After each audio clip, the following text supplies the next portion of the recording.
Book rich dad poor dad अध्याय 3 सबक 2 पैसे की समझ क्यों सिखाई जानी चाहिए। इस अध्याय में लेखक बताते हैं कि किस तरह रिच डैड से एक मजबूत वित्तीय शिक्षा लेकर वह 47 साल की उम्र में रिटायर हो गए और माइक ने अपने डैड का लंबा चौड़ा कारोबार संभाल लिया।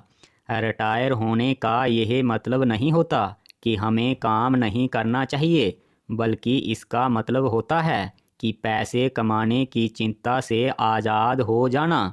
इसका मतलब होता है कि आपकी दौलत अपने आप बढ़ती रहती है, मुद्रास्फीति की तरह तेज रफ्तार से। अब आप अपने काम से बंधे हुए नहीं होते। आज़ादी शायद इसी को कहते हैं, जब आपके द्वारा बनाया गया सिस्टम और पैसा आपके लिए काम करता है तो आप आज़ाद हो जाते हैं।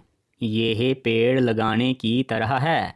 आप सालों तक पहले इसे पानी देते हैं, इसकी देखभाल करते हैं, फिर एक दिन इसे आपकी ज़रूरत नहीं रह जाती। इसकी जड़ें ज़मीन में काफ़ी गहराई तक पहुंच जाती हैं, यह काफ़ी विशाल हो जाता है और आपको सुख, छाया तथा फल देता रहता है।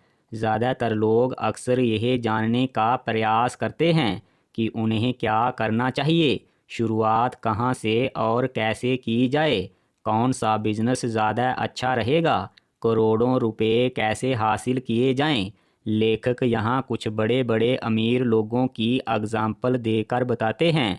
जब 1929 के मार्केट क्रैश और आर्थिक मंदी का समय था तो लगभग सभी लोगों के बिजनेस और काम धंधे ठप हो गए थे।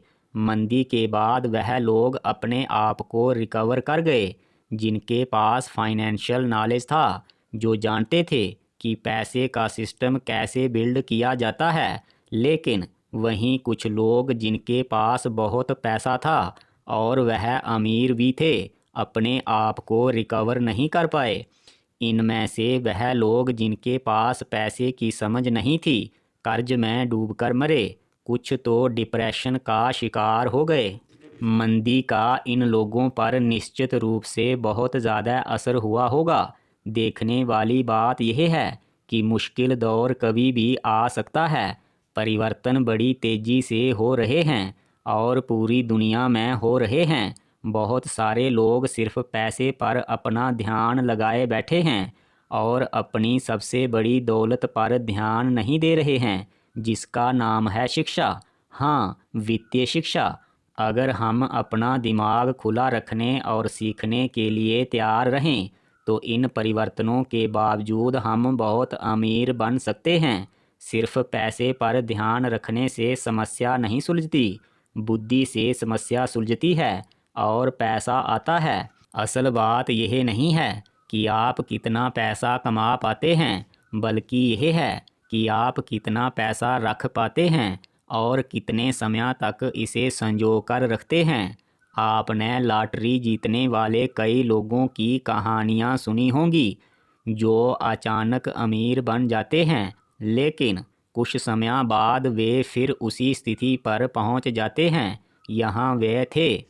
बहुत सारे एथलीट्स, फिल्म स्टार रातों रात मशहूर हो जाते हैं। अचानक उनके पास ढेर सारा पैसा आ जाता है, लेकिन उनमें से ज़्यादातर पैसे की समझ ना होने की वजह से सारा पैसा फालतू के लाइफस्टाइल में ही बर्बाद कर देते हैं। अगर आप अमीर बनना चाहते हैं और अमीर बने रहना चाहते हैं तो आपके पास पैसे की समझ होना बहुत ज़रूरी है। आप जितना ज़्यादा अमीर बनना चाहते हो, उतनी ही ज़्यादा आपके पास वित्तीय साक्षरता यानी फाइनेंशियल एजुकेशन की मजबूत नींव होनी चाहिए। जिस तरह एम्पायर स्टेट बिल्डिंग के लिए एक गहरा गड्ढा खोद कर मजबूत नींव डालनी पड़ती है, जबकि एक छोटे से घर के लिए 6 इंच का स्लैब भी काफ़ी होता है। 6 इंच के स्लैब पर कोई एम्पायर बिल्डिंग खड़ी नहीं कर सकता। आथर यहाँ बताते हैं कि उनके रिच डैड ने उनकी और उनके दोस्त माइक को दौलत का बड़ा महल बनाने से पहले वित्तीय शिक्षा की मजबूत आर्थिक नींव डालना सिखाया था, जिसकी वजह से वह इतने सफल हो पाए। मजबूत आर्थिक नींव डालने का पहला नियम है कि आपको यह पता होना चाहिए कि संपत्ति यानी एसेट्स और दायित्व यानी लायबिलिटी में क्या फ़र्क होता है। ज़्यादातर लोग पैसे की समस्याओं में सिर्फ इसलिए उलझे रहते हैं क्योंकि उन्हें यह पता ही नहीं होता कि संपत्ति और दायित्व में क्या फ़र्क होता है।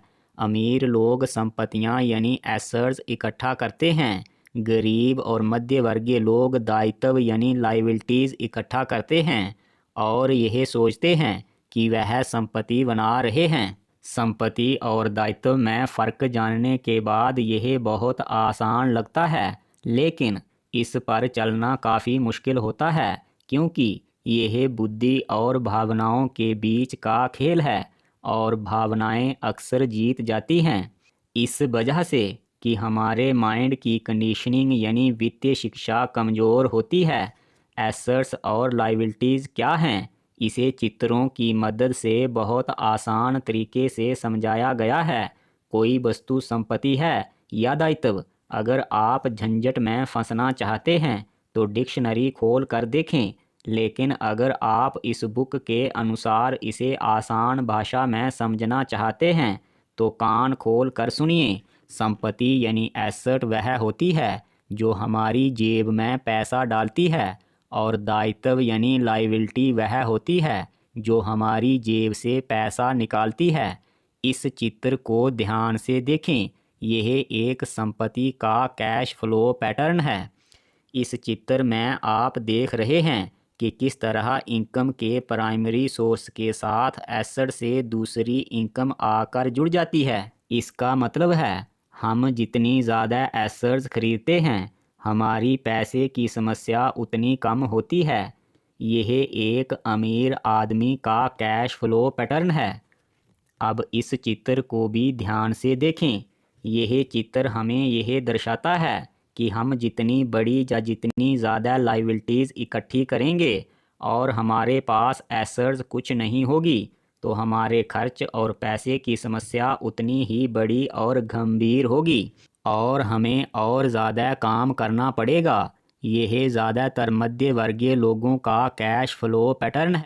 यह एक गरीब आदमी का कैश फ्लो पैटर्न है। इन चित्रों का मतलब किसी को नीचा दिखाना नहीं है, बल्कि सिर्फ यह समझाना है कि हम जो भी कमाते हैं और अपनी ज़रूरतें पूरा करने के बाद जो पैसा बचाते हैं उसे कहाँ खर्च करते हैं, एसेट्स बनाने में या लायबिलिटीज़ बनाने में। याद रखें, एसेट्स वह होती है जो आपकी जेब में पैसा डालती है और लायबिलिटी वह होती है जो हमारी जेब से पैसा निकालती है।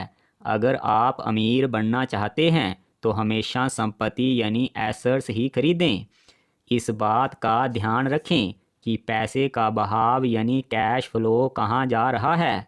80% परिवारों की पैसे की कहानी यह होती है कि वे अमीर बनने के लिए कड़ी मेहनत तो करते हैं, लेकिन फिर भी पैसे की तंगी से जूझते रहते हैं। इसका कारण यह नहीं है कि वह पैसा नहीं कमाते, बल्कि असली कारण यह है कि वे ज़िंदगी भर संपत्ति की जगह दायित्व खरीदते रहते हैं।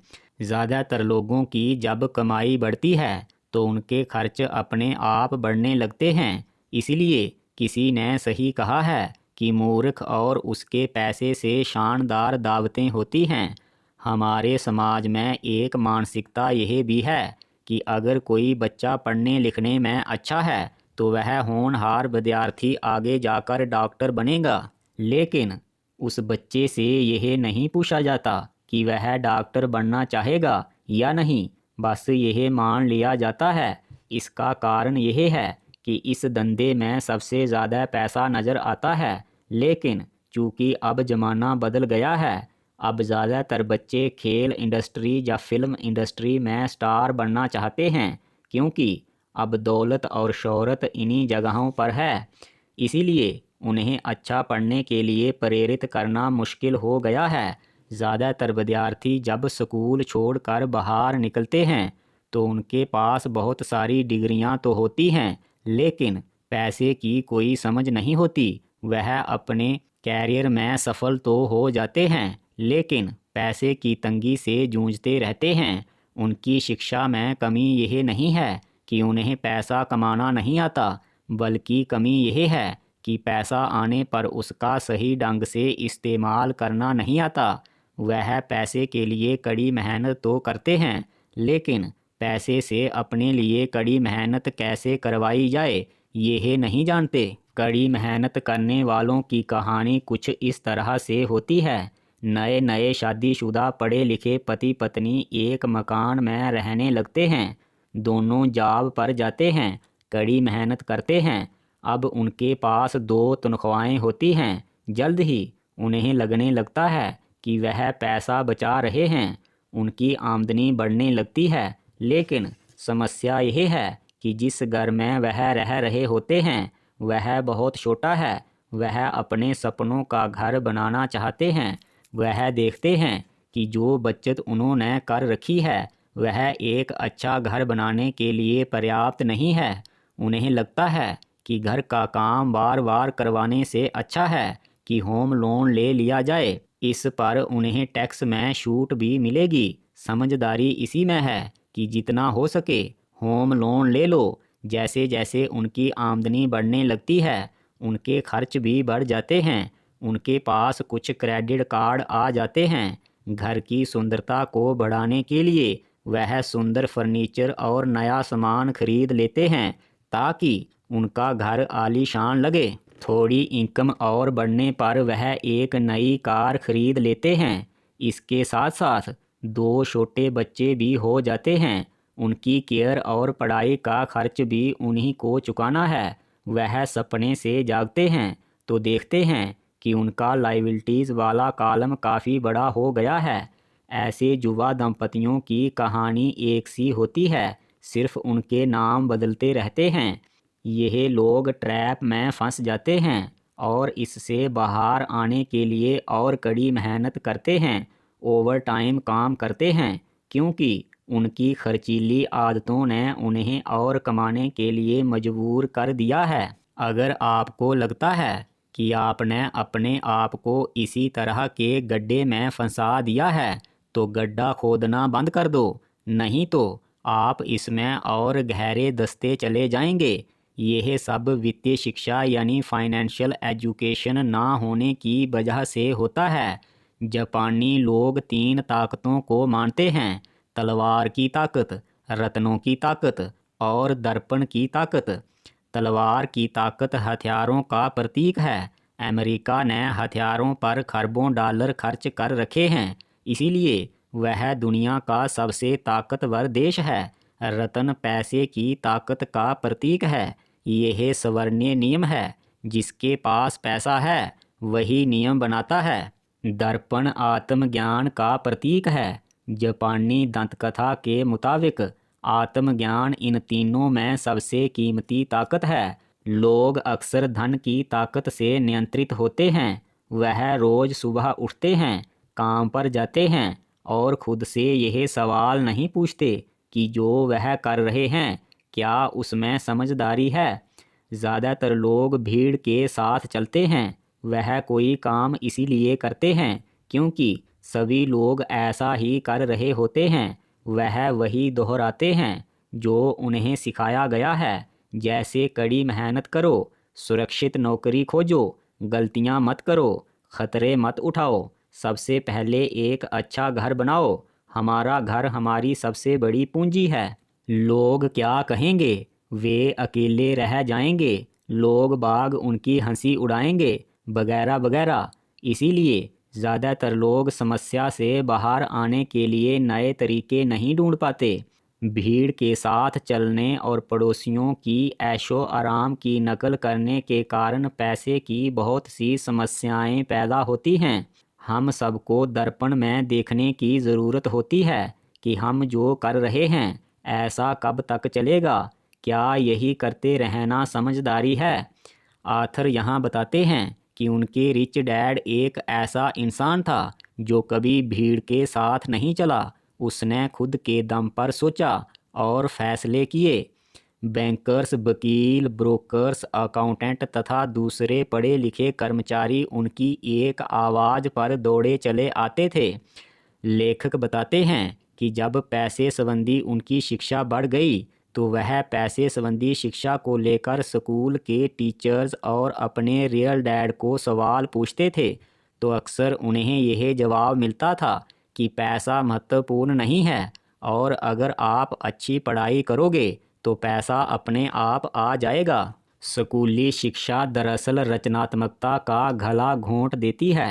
स्कूलों में पढ़ लिख कर दरअसल अच्छे कर्मचारी पैदा होते हैं, ना कि अच्छे मालिक। लेखक इस अध्याय में बताते हैं कि एक बार घर को लेकर आथर और उनके रियल डैड, जिन्हें वह पुअर डैड कहते हैं, बहस हो जाती है। उनके गरीब डैडी कहते हैं कि हमारा घर हमारे लिए संपत्ति है, जबकि उनके अमीर डैडी समझाते थे कि उनका घर उनके लिए दायित्व है।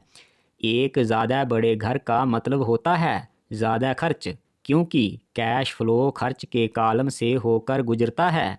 जब घर की बात आती है तो चूंकि यह एक भावनात्मक वस्तु है, इससे हमारे इमोशंस जुड़े होते हैं। इसी तरह एक अच्छी कार भी एक भावनात्मक वस्तु है। दिमाग की कंडीशनिंग और वित्तीय शिक्षा अगर कमज़ोर हो तो भावनाएं बुद्धि से अक्सर जीत जाती हैं। ज़्यादातर लोग घर की कीमत चुकाने के लिए ज़िंदगी भर काम करते रहते हैं, जिसके वह पूरी तरह मालिक नहीं होते। हालांकि मॉर्टगेज पर उन्हें इनकम टैक्स में छूट मिलती है, परंतु इससे जुड़े दीगर खर्चों को मिलाकर देखा जाए तो यह घाटे का सौदा होता है।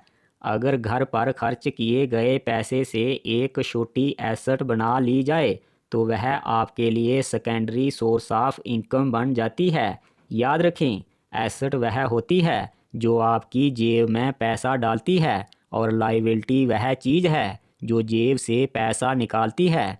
सबसे बड़ा नुकसान मौका गंवाने की वजह से होता है। अगर आपका सारा पैसा मकान में फंसा रहता है तो आपको ज़्यादा कड़ी मेहनत करनी पड़ती है। इस दौरान आपका संपत्ति वाला कॉलम खाली ही रहता है। अपना घर खरीदने का फैसला बहुत महंगा पड़ता है। इसके बजाय बेहतर यह होगा कि जल्द ही इन्वेस्टमेंट पोर्टफोलियो बना लिया जाए। अगर आप जानना चाहते हैं कि अमीर लोग और ज़्यादा अमीर क्यों होते जाते हैं तो इस चित्र को ध्यान से देखें। यह अमीर आदमी का कैश फ्लो पैटर्न है। यह चित्र हमें यह बताता है कि अमीर लोग जल्द ही अपने संपत्ति वाले कॉलम को बड़ा कर देते हैं, यानी वह शुरू में ही लायबिलिटीज़ के बजाय एसेट्स में निवेश करना शुरू कर देते हैं और अपनी लायबिलिटीज़ को बहुत कम रखते हैं। जल्द ही इनके संपत्ति वाले कॉलम से इतनी आमदनी होने लगती है कि इनको रोज़मर्रा के खर्च करने के बाद भी अच्छी खासी सेविंग हो जाती है और इस पैसे का फिर से निवेश कर दिया जाता है। इस तरह से इनकी इनकम के सामने इनके खर्च और दायित्व बहुत कम हो जाते हैं। मध्य वर्ग के लोग पैसे की तंगी से इसलिए जूझते रहते हैं क्योंकि उनकी मूल आमदनी उनकी तनख्वाह ही होती है। जब उनकी तनख्वाह बढ़ती है तो उनके खर्च और दायित्व भी बढ़ जाते हैं, इसीलिए उनके पास निवेश करने का कोई अनुभव नहीं होता। सबसे महत्वपूर्ण नियम यह है कि संपत्ति और दायित्व के बीच के अंतर को पहचाना जाए, फिर लगातार संपत्ति खरीदने की कोशिश करते रहें। यह अमीर बनने का सबसे बढ़िया तरीका है, यही इकलौता तरीका है। इसे करते रहें। दायित्व और खर्च को कम करने की कोशिश भी करें। इससे पैसा आपके संपत्ति वाले कॉलम में आता रहेगा। अगर आप वही करते हैं जो सभी लोग करते हैं, नौकरी में मालिक के लिए काम, टैक्स चुकाने में सरकार के लिए काम, लोन चुकाने में बैंक के लिए काम, एक सामान्य कर्मचारी का यही पैटर्न होता है। आप किसके लिए काम कर रहे हैं, इसका मतलब यह नहीं है कि आपको नौकरी नहीं करनी चाहिए या नौकरी छोड़ देनी चाहिए, बल्कि इसका मतलब है नौकरी के साथ साथ या अपनी एक्टिव इनकम के साथ साथ आपको संपत्तियां बनाने का पोर्टफोलियो बना लेना चाहिए। संपत्तियों से होने वाली इनकम को फिर से संपत्ति वाले कॉलम में डाल दें ताकि आपका संपत्ति वाला कॉलम बढ़ता रहे। ऐसा तब तक करते रहें जब तक कि आप अमीर या दौलतमंद नहीं बन जाते। अमीर बनने और दौलतमंद होने की आथर की अपनी परिभाषा है। यहाँ आथर बताते हैं कि ज़्यादातर लोग दौलतमंद होने का आंकलन उन चीज़ों से करते हैं जिनसे कोई भी इनकम नहीं हो रही होती है, जैसे रहने का मकान, पोर्च में खड़ी प्राइवेट कार। हालांकि आपकी नेटवर्थ में यह चीज़ें आ जाती हैं, लेकिन नेटवर्थ से अमीर होने या दौलतमंद होने का सही आंकलन नहीं किया जा सकता। नेटवर्थ दौलत का सिर्फ एक पहलू है। दौलतमंद या अमीर होने का सही अर्थ तब निकल कर सामने आता है जब आपकी संपत्तियों यानी एसेट्स की तुलना आपके दायित्वों यानी लायबिलिटी से की जाती है। उदाहरण के तौर पर किसी आदमी की संपत्तियों से अगर 15,000 रुपये की इनकम हर महीने होती है और उसके खाने पीने और ज़िंदा रहने के खर्च 30,000 रुपये हर महीने का है, तो वह कितने दिनों तक अपना खर्च इस इनकम से चला सकता है? जवाब है 15 दिनों तक। अगर आप नौकरी पर ना भी जाएं, तो भी आपकी संपत्तियों से आपका महीने भर का खर्च अगर आराम से निकल जाता है, तो आप दौलतमंद हैं, अमीर नहीं। अमीर कोई आदमी तब कहलाता है जब उसकी संपत्तियों के सिस्टम से इतनी आमदनी होती है कि वह इस इनकम से खर्च के साथ साथ शौक और विलासिता की चीज़ें खरीद सकता हो और उस लाइफस्टाइल को मेंटेन रख सकता हो। अमीर लोग शौक और विलासिता की वस्तुएं संपत्तियां बनाने के बाद खरीदते हैं।